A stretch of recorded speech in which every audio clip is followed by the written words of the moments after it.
ইতালির রাজধানী রোমে একই পরিবারের ৩ বাংলাদেশিকে হত্যার ঘটনায় চাঞ্চল্য ছড়িয়েছে। নিহতদের মধ্যে রয়েছেন এক দম্পতি এবং তাদের মাত্র ৫ বছর বয়সী কন্যা শিশু। এই ঘটনায় একজন বাংলাদেশিকে প্রধান সন্দেহভাজন হিসেবে চিহ্নিত করেছে ইতালির পুলিশ।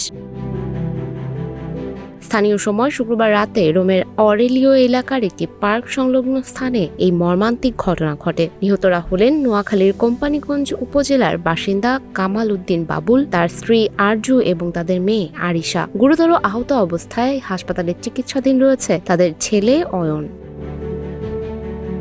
তদন্ত সংশ্লিষ্ট সূত্রের বরাতে জানা গেছে, পারিবারিক বিরোধ মীমাংসার জন্য একটি বৈঠক চলাকালে তর্ক বিতর্কের এক পর্যায়ে ধারালো অস্ত্র দিয়ে হামলার অভিযোগ ওঠে। ইতালির পুলিশ নোয়াখালীর বাসিন্দা শাহাদাত হোসেনকে প্রধান সন্দেহভাজন হিসেবে চিহ্নিত করে তার ছবি প্রকাশ করেছে এবং তার অবস্থান সম্পর্কে তথ্য দিতে জনসাধারণের প্রতি আহ্বান জানিয়েছে। এদিকে ঘটনাটির পেছনে পরকীয়াজনিত বিরোধের অভিযোগ উঠলেও বিষয়টি এখনো তদন্তাধীন। পুলিশ আনুষ্ঠানিকভাবে সব দিক খতিয়ে দেখছে। নিহত কামাল উদ্দিনের পরিবারের দাবি, প্রায় ১ বছর আগেই তাকে হত্যার হুমকি দেওয়া হয়েছিল। অন্যদিকে অভিযুক্তের পরিবারের সদস্যরা জানিয়েছেন, দীর্ঘদিন ধরে শাহাদাতের সঙ্গে তাদের নিয়মিত যোগাযোগ ছিল না। সুমায়া হক তন্নি, নিউজ ফ্ল্যাশ 71।